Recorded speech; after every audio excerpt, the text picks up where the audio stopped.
Alors le prochain candidat s'appelle Guy Ndouli. Donc il réalise une thèse en langue, lettres et traductologie en faculté de lettres, traduction et communication.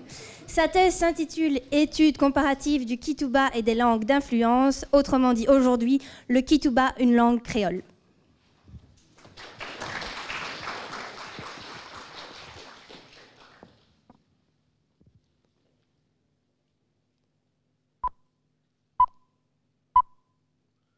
Bonjour.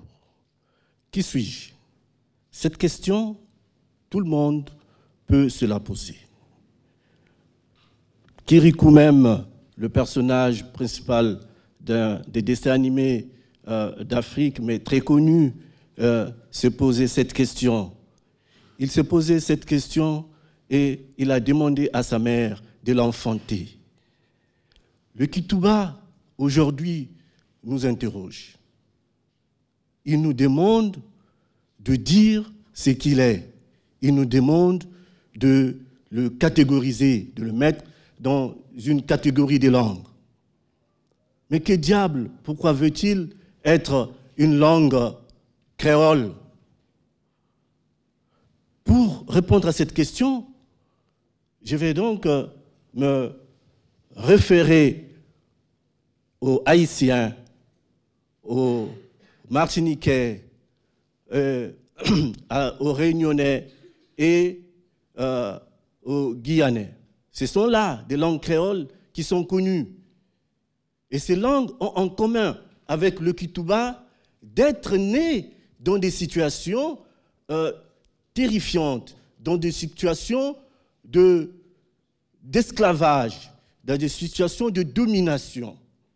C'est exactement dans la même situation où se trouvaient du 15e au 19e siècle, voire au début du 20e siècle, les locuteurs du Kituba au Congo-Brazzaville, et tout comme au Congo-RDC, donc dans la côte du Royaume Congo.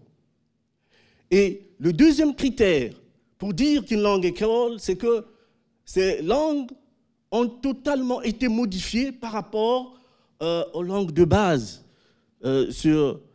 qui ont pu servir de soubassement de formation de ces langues. Et ces langues ont reçu l'influence d'autres types de langues qui n'appartiennent nullement à leur famille, qui appartiennent à des familles de langues très différentes comme les langues européennes. Le français, l'anglais, le portugais ont également influencé le Kituba. On retrouve même des éléments grammaticaux, de mots qui ont été transformés, des verbes qui sont totalement intégrés et qui n'ont plus la forme de base de leur langue source. Mon travail de thèse consiste donc à démontrer leur origine, l'origine de ces mots. Et c'est pour ça que c'est très intéressant. L'identité de ces langues permet donc de faire la cohésion dans cette partie du pays.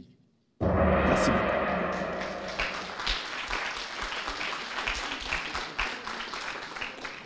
C'est ce qu'on appelle terminer sur le gong. Merci Guy.